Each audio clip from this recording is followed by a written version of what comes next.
அஸ்ஸலாமு அலைக்கும். இன்றைக்கி நம்ம வீடியோவில் பார்க்க போகிறது பீஸா ரெசிபி தான் நம்ம பார்க்க போகிறோம். வீட்டிலே நம்ம சீஸ் எப்படி ரெடி பண்ணுறதோ அதுவும் வீடியோவில் போட்டிருக்கேன். வீடியோவை ஸ்கிப் பண்ணாமல் பாருங்கள். என் சேனல் இது வரைக்கும் சப்ஸ்கிரைப் பண்ணாமல் இருந்தால் மறக்காமல் சப்ஸ்கிரைப் பண்ணுங்கள். வாங்க வீடியோக்குள்ளே போகலாம். ஃபஸ்ட்டு நம்ம சீஸ் ரெடி பண்ணிடலாம். அதுக்கு நம்ம 1/2 லிட்டர் பாலை எடுத்துக்கிறோம். நீங்கள் எந்த பால்னாலும் எடுத்துக்கோங்க. தண்ணி சேர்க்காமல் அப்படியே பாலை ஆட் பண்ணிக்கோங்க. பாலை காய்ச்சக்கூடாது. பால் லைட்டாக சூடாகவுமே நம்ம ஸ்டவ்வை மீடியம் ஃப்ளேமில் வச்சுக்கணுங்க. ரொம்ப நேரம் சூடு பண்ணிடாதீங்க.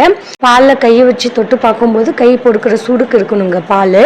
அந்த ஸ்டேஜுக்கு நம்ம 3 ஸ்பூன் அளவுக்கு வினிகர் சேர்த்துக்கணும். வினிகர் சேர்க்கறதுக்கு முன்னாடி ஸ்டவ் ஆஃப் பண்ணிடுங்க. உங்ககிட்ட வினிகர் இல்லைன்னா லெமனுடைய சாறு கூட நீங்கள் ஆட் பண்ணிக்கலாம். இப்போ நீங்கள் வினிகர் ஆட் பண்ண உடனே லைட்டாக பால் லைட்டாக தெரிஞ்சு வரும்.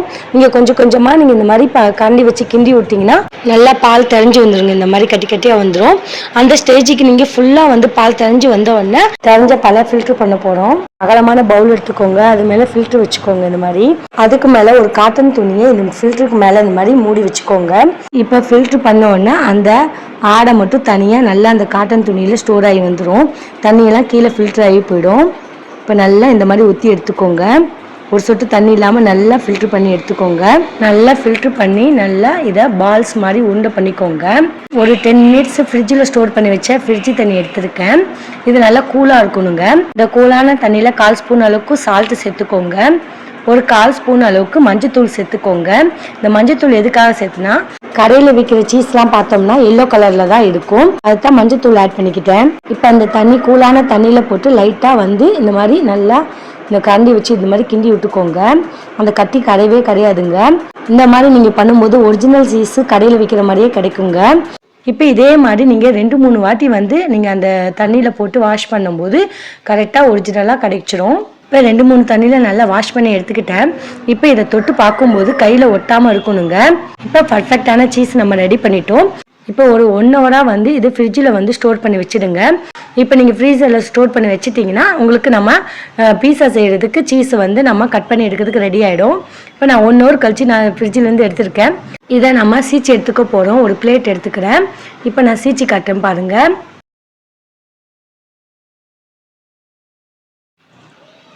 நம்ம கடையில் விற்கிற சீஸ் மாதிரியே கடிச்சிச்சு பாருங்கள். இப்போ எல்லா சீஸையும் நம்ம சீவி எடுத்துட்டோங்க. இப்போ இது ஒரு பக்கம் ரெடி பண்ணி வச்சாச்சு. அடுத்ததாக பீஸா செய்கிறதுக்கு ரெடி பண்ணிடலாம். ஒரு பிளேட்டில் நீங்கள் கீ தடவிக்கோங்க. இப்போ நான் ரெடிமேடாக பீஸா தான் வாங்கி நான் செய்ய போகிறேன். இப்போ நான் அந்த மாவு ஆல்ரெடி ரெடிமேடாக கிடச்சிது. இந்த மாவை அப்படியே நான் ஆட் பண்ணிக்கிறேன். இது ஆல்ரெடி லைட்டாக பாயில் பண்ணியிருக்குங்க. நம்ம ரெடிமேடாக வாங்கும்போது அப்படி தான் இருக்கும். நீங்கள் இந்த மாதிரி 4 ஸ்பூன் வச்சு இன்னும் நீங்கள் ஹோல்ஸ் பண்ணிக்கிட்டிங்கன்னா உங்களுக்கு இன்னும் நல்லா பாயில் ஆகுங்க. இப்போ அதுக்கு மேலே நான் டொமேட்டோ சாஸை ஆட் பண்ணிக்கிறேன். ஒரு 2 ஸ்பூன் அளவுக்கு டொமேட்டோ சாஸை ஆட் பண்ணி அந்த மாவு மேலே இந்த மாதிரி ஸ்ப்ரெட் பண்ணிக்கிறேங்க.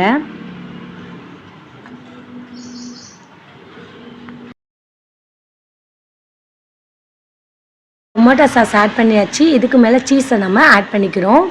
சீஸை ஃபுல்லாக ஆட் பண்ணியாச்சு. அதுக்கப்புறம் இந்த மேலே டிசைனுக்காக நான் ஒரே ஒரு ஆனியனை நீல வாக்கில் கட் பண்ணி இந்த மாதிரி டிசைனுக்காக நான் டெக்கரேஷன் பண்ணிக்கிறேன். அதுக்கு மேலே கேரட்டை நீல வாக்கில் இந்த மாதிரி கட் பண்ணி எடுத்துக்கோங்க. அதுவும் இந்த மாதிரி ஆட் பண்ணிக்கோங்க.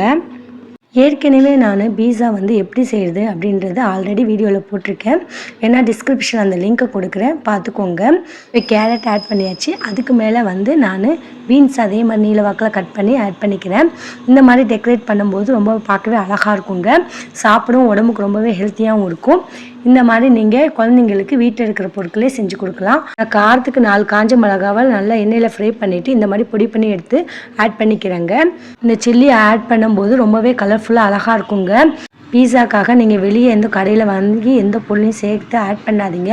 அதில் நிறைய கெமிக்கல் கலந்துருப்பாங்க. நீங்கள் வீட்டிலே இந்த மாதிரி நேச்சுரலாக செஞ்சு நீங்கள் ஆட் பண்ணும்போது உடம்புக்கு ரொம்பவே நல்லது. குழந்தைங்களுக்கு தாராளமாக நீங்கள் கொடுக்கலாம். இப்போ நம்ம பால் பண்ண போகிறோம். ஒரு கனமான பேன் எடுத்துக்கோங்க. அந்த பேனை ஒரு 10 நிமிஷம் நல்லா ஹீட் பண்ணிவிட்டு அதுக்கப்புறம் நம்ம செஞ்சு வச்ச பீஸாவை அது மேலே ஆட் பண்ணிவிட்டு இந்த மாதிரி ஸ்டவ்வை மீடியம் ஃப்ளேமில் வச்சுக்கோங்க. இப்போ மூடி போட்டு நம்ம க்ளோஸ் பண்ணிக்கலாம். மினிமம் ஒரு 25 மினிட்ஸ் அளவுக்காவது லோ ஃப்ளேமில் வச்சு நல்லா பாயில் பண்ணிக்கோங்க. ஏற்கனவே அந்த பீஸா மாவு ஆல்ரெடி பாயில் பண்ணி தான் லைட்டாக வச்சுருப்பாங்க. அதனால் நம்ம ரொம்ப நேரம் பாயில் பண்ண அவசியம் இல்லை. இப்போ 25 மினிட்ஸ் ஆயிடுச்சுங்க. நல்லா வெந்துடுச்சு. இப்போ நான் பீஸா எடுத்துருக்கிறேன். நம்மளுக்கு பீஸா ரெடி ஆகிடுச்சு. வீட்டில் இருக்கிற பொருட்களே வச்சு நம்ம ஈஸியாக செஞ்சுட்டோம். நம்ம எந்த பொருளையும் கடையில் வாங்கி செய்யலைங்க.